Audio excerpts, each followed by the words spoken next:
10 मिनिटाचा टायमिंग लावतोय. 10 मिनिटाचा टायमर लावलाय आपण आणि शतपावले करतोय. रात्रीच्या जेवणानंतर आपण शतपावली करावेत. नवीन लोकांसाठी सांगतो, शतपावली केल्यामुळं काय होतंय, शतपावल्यामुळं आपण ज्यावेळेस रात्री जेवण करतो लगेच एका ठिकाणी बसतो. मोबाईलमध्ये तर मोबाईल जवळ घेतो, बसतो मोबाईलमध्ये काय तर करत रील्स बघून वगैरे. आता म्हणणार मग मोबाईल नाही घेतला तुमचं जर कसं बघणार. सांगण्यात तात्पर्य आहे की हा मोबाईल म्हणजे आपली जर रील बघून मोबाईल बघत असाल तर हा तुम्ही वेळ तुमच्या स्वतःसाठी देताय, कारण तुमच्या आरोग्यासाठी घालवताय. दुसरी गोष्ट काय आहे, आपण एका ठिकाणी बसतो, टीव्ही बघतो किंवा जेवलं की लगेच झोपतो. त्या झोपल्यामुळे पण जी काय आपल्या हालचाली व्हायला पाहिजेत, कॅलरीज बर्न व्हायला पाहिजे होत्या, खाल्लेलं पचन व्हायला पाहिजे होतं, त्याच्याऐवजी ते फॅटमध्ये जातंय. मग हे होऊ नये म्हणून रात्रीचं जेवण झाले की आपण शतपावले करतोय. शतपावलाचा फायदा काय आहे बघा. जेवल्या जेवल्या काय होणार आहे, आपण झोपणार आहे. झोपल्यानंतर रात्रीचं कमीत कमी 6 तास, 7 तास, 8 तास जेवढ्या वेळ आपण झोपणार आहे तेवढ्या वेळ जे खाल्लेलं आहे ते तसंच राहणार आहे. म्हणजे प्रोसेस एकदम स्लो होणार आहे. मग त्याच्या वापर व्हायसाठी कॅलरीज बर्न तर व्हायला पाहिजेत. मग जेवण झालं की लगेच म्हणजे असं हार्ड वर्कआउट करायचं नाही. नॉर्मली वॉकिंग, नॉर्मली शतपावली. एक 10 मिनिटाचा व्हिडिओ आपण बनवत असतो, त्याच्यामध्ये वजन कसं कमी करायचं, पोट कसं कमी करायचं याची माहिती सांगत असतोय. आजचा जो आपला व्हिडिओ आहे हा मी घरातून करायला लागलोय. रविवार आहे, आज लवकर आलो शोरूम मधून. आज जिमला सुट्टी असते रविवारी. आपलं शोरूम पण आहे, मग शोरूम दरवेळी मग काय करतो, शोरूम मधून बनवतो. आज घरातून बनवला, त्यामुळे मला पण भारी वाटलेलं नाही. रोज मी शूजच असतात पायात, तुम्ही बघत असाल. प्रत्येकाला जसा वेळ मिळेल तसं आपल्या आरोग्यावरती काम करायला यायला पाहिजे. तुम्हाला वेळ मिळेल तेव्हा तुमची हालचाली करा. तुम्हाला ज्या वेळेला वेळ आहे, मी जर म्हटलं सकाळचाच वेळ चांगला असतो मला तर चुकीचं आहे. तुमचं शेड्यूल बघा. तुम्ही जर समजा घरातली कामं भरपूर आहेत, गृहिणी असाल, सकाळी कामं भरपूर आहेत, काय अडचण नाही. तुम्हाला नंतर दुपारी व्यायाम करा. नियम नाही व्यायामाला कधी करायचं. आता काय झालं, आपल्या पूर्ण हालचाली कमीत कमी व्हायला लागलेत, बऱ्यापैकी थांबलेत असं म्हणा. त्याच्यामुळं खाल्लेलं जर तुम्हाला जिरवायचं असेल, त्याचं पोट वाढून द्यायचं नसेल, फॅट वाढून द्यायची नसेल, वजन वाढून द्यायचं नसेल, तर एकच पर्याय आहे, हालचाली, हालचाली आणि हालचाली. मग त्या हालचालीमध्ये पण योग्य हालचाली व्हायला पाहिजे व्यायामाच्या स्वरूपातून. नाहीतर मग काही जण म्हणतात की आम्हाला रोज काम आहे, काम आहे, काम आहे. एखादं मी शेतातलं काय उदाहरण देत असतो. शेतामध्ये जर आपण भांगलन करत असेल तर एकाच हाताने आपण खुरप्यानं ते गवत काढत असतो, भांगलत असतो, जे काही शेतामध्ये तण आहे ते. मग दुसरा हात डावाचाच आपण काय वापर करतो का नाही. त्यामुळे व्यायाम हा म्हणजे संपूर्ण शरीराचा व्यवस्थित पद्धतीनं आपण व्यायाम करत असतो. आता शतपावली करतोय म्हणून काय आपण एका पायावर लंगडी घालतोय का नाही, दोन्ही पाय समान. एकदा डावा पाय, एकदा उजवा पाय, एकदा डावा पाय, उजवा पाय. म्हणजे ह्या लहान लहान गोष्टी आहेत, पण आपण लक्ष दिलं पाहिजे. नाहीतर मला काय गरज आहे व्यायामाची असं म्हणून चालणार नाही. प्रत्येकानं व्यायाम केलाच पाहिजे. व्यायाम केल्यामुळं तुम्हाला काहीच होणार नाही असं मी म्हणत नाही. आणि जर असं कोण सांगत असेल तर 100% चुकीचं आहे.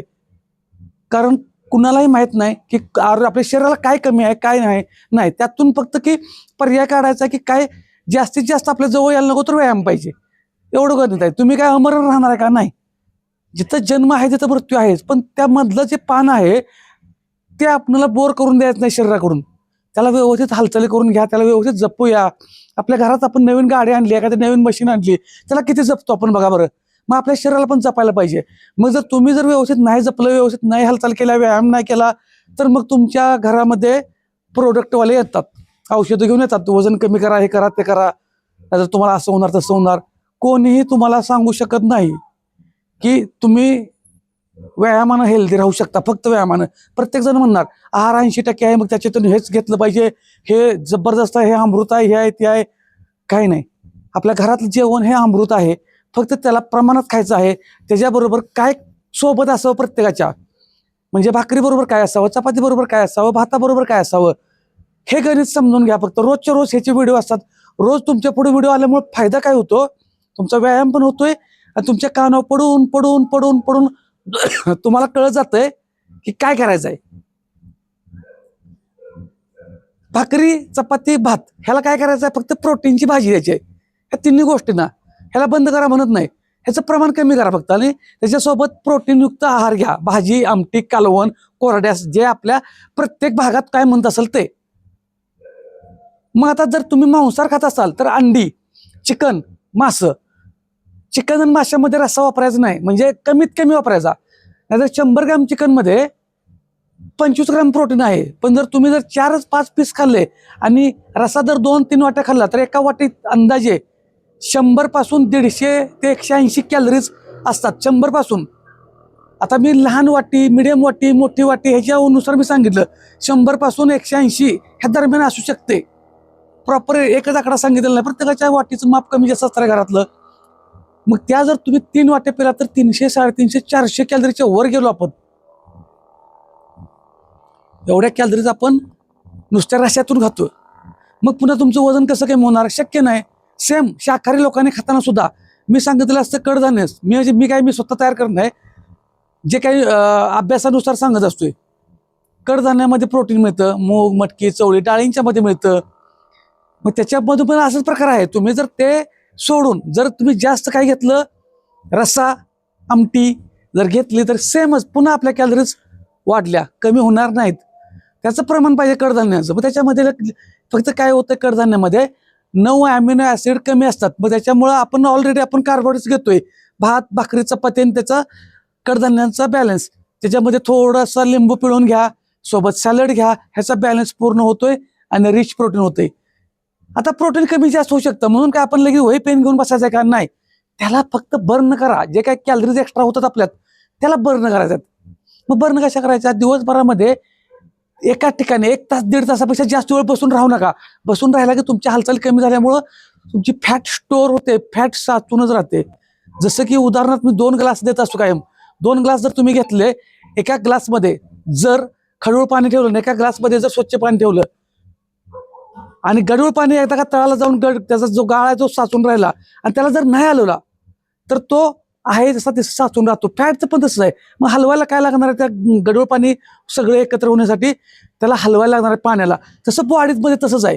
जे खाल्लंय ते इंधन स्वरूपात जर त्याला सगळीकडे पसरवायचं असेल शरीरामध्ये, त्याला फॅटमध्ये साठवून द्यायचं नसेल तर हालचाली, वॉर्मअप, वर्कआउट, लहान लहान हालचाली, तुम्ही कोणत्याही स्वरूपात व्यायाम करा. एका ठिकाणी जास्त वेळ तुम्ही बसून राहू नका. म्हणजे लगेच डोक्यात आणायचं आपल्याला गढूळ ग्लासचं पाणी, ते जास्त वेळ थांबलं की गाळ तळात जाऊन राहतो. तसं फॅट एका ठिकाणी जाऊन साचते. मग जास्त करून कुठे साचते? पोटावर. कारण आपण बघा, हाताने काय तर हालचाली करतो, लिखाण असेल तर लिहितो, वस्तू उचलताना हाताने उचलतो, थोडं काय होईना आपण चाला असेल तर आपण पायानं चालतो. पण ह्या भागाला काहीच नाही ना हालचाल. मग हे वाढत राहतं जास्त. त्यामुळे आपण म्हणतो मग पोट कमी करायचं आहे. पोट म्हणजे जादू नाही.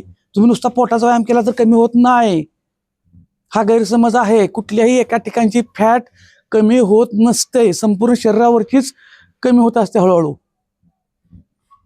आणि तुम्ही बॉडी बिल्डिंग वाल्यांच्या बरोबर तुलना करू नका. त्यांना थोडंसं वेगळ्या प्रकारचं टार्गेट असतं, त्याच्यामुळे त्यांना असं ह्या डाएट बरोबर, डाएट तर त्यांचा कडक असतो, वर्कआउट पण कडक असतो, पण थोडंसं सप्लिमेंटरी पण वेगळी असते त्यांची. मी व्हे प्रोटीन म्हणत नाही, व्हे प्रोटीन सगळ्यांना चालतंय. त्याच्यामुळे आपल्याला त्यांच्याकडे कुणाकडे यायचं नाही, कुणी डोक्यात पण घेऊ नका. त्यांना नावं नाही ठेवत, कारण त्यांची ती अग्निपरीक्षा असल्यागत आहे. एवढं सोपं नाही त्यांच्याकडे पण 6 पॅक पाडणं. पण त्यात सांगतोय आपला गोल आहे, हा फिटनेसचा गोल आहे. पोट कमी करायचं आहे, मला वजन कमी करायचं आहे, मला बीपी, शुगर, बाकीच्या व्याधी नको आहेत, माझ्या कुटुंबाला पण नको आणायला. तर आधी सुरुवात तुमच्यापासून करा. सुरुवात तुम्ही करायला पाहिजे, ऍक्शन तुम्ही घ्यायला पाहिजे, तर हे कुठेतरी शक्य आहे. आणि एकदा का तुमच्यातला एक जर व्यक्ती व्यवस्थित व्हायला लागला तर त्या व्यक्तीचं अनुकरण करून, एकदम कोण लगेच तुमचं मग ऐकून करणार नाहीत, अनुकरण करून सगळेजण व्यायामाला लागतील. शतपावली करताना एकत्र या, शतपावली करताना व्हिडिओ लावा, स्क्रीन असेल स्क्रीनवर लावा, तिथं माहिती सांगत असतो. त्या स्वरूपात तो 10 मिनिटं जर टीव्ही पासून लांब झाला, बाकीचं काही बघण्यापेक्षा म्हणतो, टीव्ही आता ही आपण स्क्रीनवर लावलं, टीव्ही झालीच बनणार तुम्ही, बाकीचं बघण्यापेक्षा त्याच्यामध्ये जर आला तर इतकं भारी आहे की व्यायाम झाला. तुम्ही सगळ्या संपूर्ण कुटुंबाला आता व्यायामाच्या स्वरूपातून तरी एकत्रित्या वेळ देताय. पण तो द्या, 100% द्या. आणि सगळं सोपं आहे, सगळं शक्य आहे, फक्त करायला पाहिजे, ऍक्शन घ्यायला पाहिजे. आणि जास्तीत जास्त वेळ तुम्हाला जसं वाटेल तसं दिवसभरातल्या लहान लहान हालचाली करा. पण हालचालींना कारण सांगायची नाहीत, व्यायामाला सुरुवात करायची. दररोज सकाळी आपला 10 मिनिटाचा व्यायामाचा व्हिडिओ असतो, तो व्हिडिओ बघून करा. अजून आपण एक रॉयल फिट नावाचं ऍप्लिकेशन केलंय, त्याच्यामध्ये 40-45 मिनिटाचे व्हिडिओ असतात. त्याची महिन्याला 299 रुपये फी असते. त्या ऍप्लिकेशनला खर्च असतो. म्हणून आता ते ऍप्लिकेशन का केलं ते पण सांगतो. कारण हे जे आपण व्हिडिओ बनवतो, जेवढा मोठा व्हिडिओ बनवला तेवढा अपलोड व्हायला वेळ लागतो. अपलोड होण्यापेक्षा पण जेवढा मोठा व्हिडिओ केला त्याच्यामध्ये ऍडव्हर्टाईज पण लागतात. त्या ऍडव्हर्टाईज आपण थांबवायला येत नाहीत, त्या वरूनच लागत असतात. मग तिथं तुमचं अंग गार होतं. आणि लक्षात ठेवा, जिथं जिथे ऍडव्हर्टाईज लागेल, पहिली स्टेप चालू आहे ती कंटिन्यू चालू ठेवायची, अंग गार होऊन द्यायचं नाही. जे सकाळचे व्हिडिओ बघून व्यायाम करत असतील त्यांच्यासाठी सांगतोय. आपला 10 मिनिटाचा हा आता टायमिंग झालेला आहे, वेळ झालेला आहे. तर शतपावले तुम्ही कुणी कुणी पूर्ण केली तेही सांगा. फक्त कारण सांगू नका, व्यायामाला सुरुवात करा. 100% रिझल्ट येतोय. सातत्य ठेवूया, लाईफस्टाईल बदलूया. आणि आपलंच वजन आहे, आपलंच पोट आहे, आपल्यालाच कमी करायचं आहे, तेही घरचं खाऊन. धन्यवाद.